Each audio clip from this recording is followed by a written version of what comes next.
Love you too. Sorry. Magandang gabi mga kaagapay, mga kalingap. Muli tayo'y nagbabalik na naman at magbibigay po ng reaction or komento sa video po na ating mapapanood. Ayan. Kung makikita niyo po sa intro, yun nga, may konting kasiyahan. So, tara panoorin po natin ang short clip na ito at magbigay din po tayo ng ating komento or opinion, di ba? So, tara na po, panoorin po natin. Okay, Amber, para sa ito.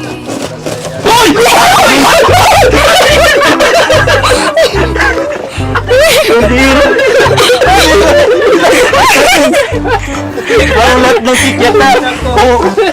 Ayos pa naman. Mas manala pa rin kay Arjun. Kay Arjun. Amber, happy birthday. Wow. Makulay yan. Mula kay Jomar yan. Wala kang sponsor yan. Thank you po. You're welcome. Wala ka na. Tulungan na kita dyan. Sige lang po. Ako na.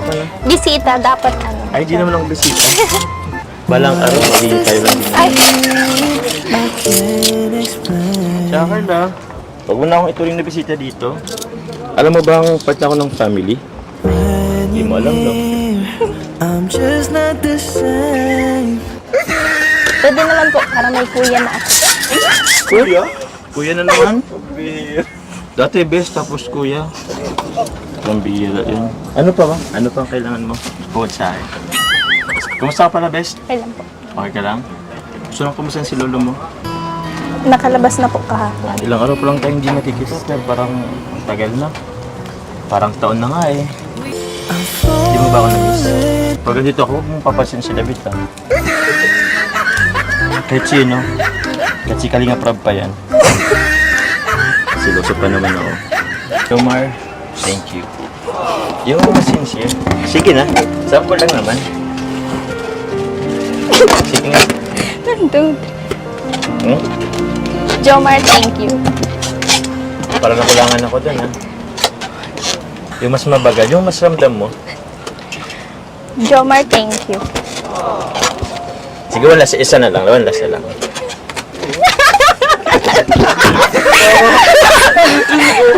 Yung may ano, may pause. Napapangirit ako.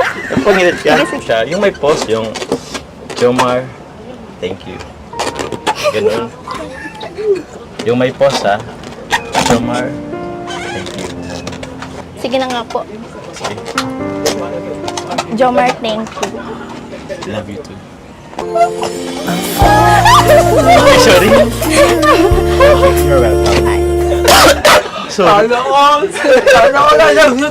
Napanood nga po natin mga kaagapay, mga kalingap na yun nga dahil nga nagpunta nga ang team ni Kalingap Rab at yun nga ang team ni Kalingap Rab kila Carla kasi birthday nga pala ni Amber. And by the way, bago ang lahat, happy birthday po kay Amber. And syempre, advance happy birthday rin po kay Carla. Nakaka-excite nga kasi nga magdidibo na si Carla. So, ano nga ba yung magiging nabanggit nga ni Jomar na magbabago na daw ang lahat? Ano nga ba yung magbabago? Ibig bang sabihin niya ay pwede na siyang ipagpatuloy ng panliligaw, mas laliman pa niya yung panliligaw? Nag-expect ba siya ng mga, alam niyo na, di ba? Pero darating tayo sa exciting part, parang papunta na tayo sa exciting part. Yun nga, grabe, nasabi nga rin niya na wag daw kapag nandoon daw siya sa bahay nila Carla, wag daw niya pansinin ng iba kahit daw si Kalinga Prab, diba? Ayan, so napasiluso daw ni Jomar. So alam na natin na siluso siya. Siluso, diba? So, yun, sa nangyari naman, nakakatuwa nga po kasi nag-enjoy talaga sila at nakakakilig yung bawat eksena na nangyari. Diba? Pero napansin ko lang, parang every time na pumupunta sila sa bahay nila Carla, na may parang may importanteng salo-salo or ganyan, umuulan. Iwan ko lang. Pero by the way, wag na natin isipin yun. Ako lang din yung nakaisip na. So grabe, no? Nakakatuwa nga po kasi magba-birthday na si Carla, mag-18 na siya. So, sabi nga ni Jomar na magiging legal na ang lahat. Ayan, di ba? So, yun na nga, pwede na nga ligawan si Carla. Pero, yun, wag po natin sabihin na baka husga na naman si Carla ng iba na ba sabihin na, uy, wag mong unahin yung pagjowa-jowa na yan. Siyempre, alam ko nasa puso pa rin ni Carla yung mapag-aral siya. At yun nga din po, isa din po sa pangarap nila na maging maayos din yung bahay nila. Yan din yung isa sa pangarap ko kay Carla na magkaroon din po sila ng magandang bahay. Kasi 'di ba, meron ng magandang bahay sila Joy, si Dara. So para sa akin, deserve din po ni Carla na magkaroon po sila ng magandang bahay. Lalo na ano yung lugar po nila, medyo nasa ibaba, di ba? So, yun, isa din po yun sa gusto kong sabihin, iparating din po na sana sa lalong madaling panahon magkaroon po sila ng bahay. Kasi kita nyo naman kapag pumupunta sila Kalingap roon, masyado silang seksikan. Yung ibang bisita doon na sa kusina namamalagi, di ba? So, yan, sana magkaroon na sila ng magandang bahay. Pero naniniwala ako, gagawin naman po yan ni Kalingap Rab. Hindi po patas po si Kalingap Rab sa kanyang mga tinutulungan. Di ba? Kahit sabihin natin na yung iba, walang masyadong sponsor, pero kumbaga, pinupunuan naman ni Kalingap Rab yun, di ba? So, napaganda talaga ng programa po ni Kalingap Rab. Kaya, wag po natin bigyan ng, or wag po natin silang i-bash. Kaya sa mga basher po, sana po nauunawaan nyo yung konteksto or yung punto ng pagbablog po ni Kalingap Rab ay pawang lahat po ay pagtulong.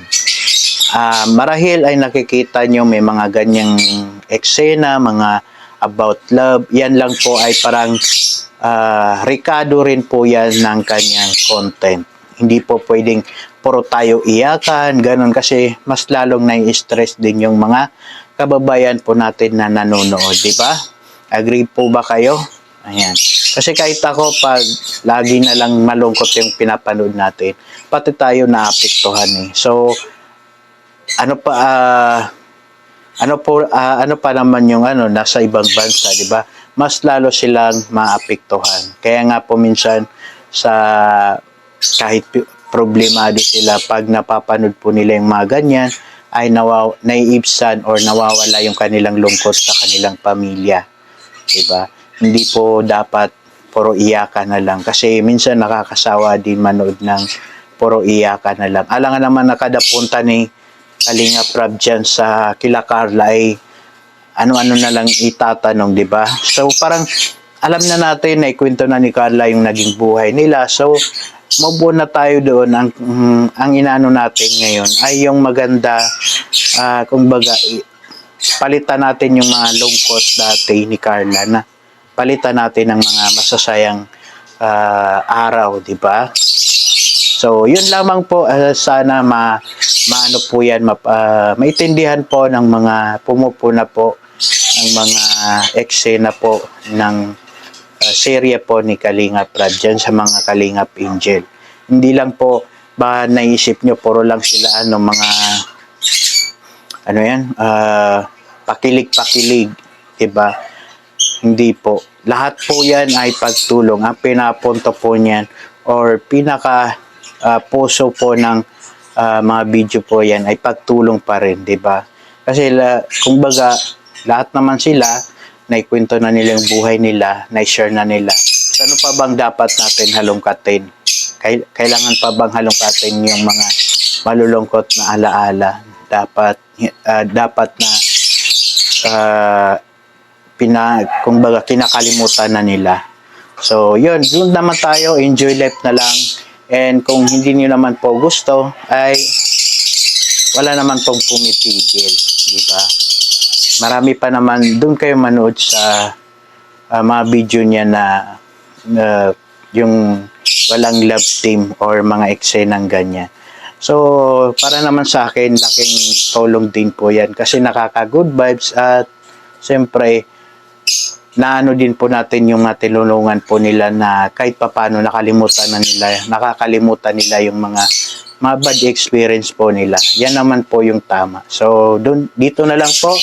Maraming salamat po sa suporta sa akin at sa buong team ni Kalingap Rab and syempre sa buong team Kalingap.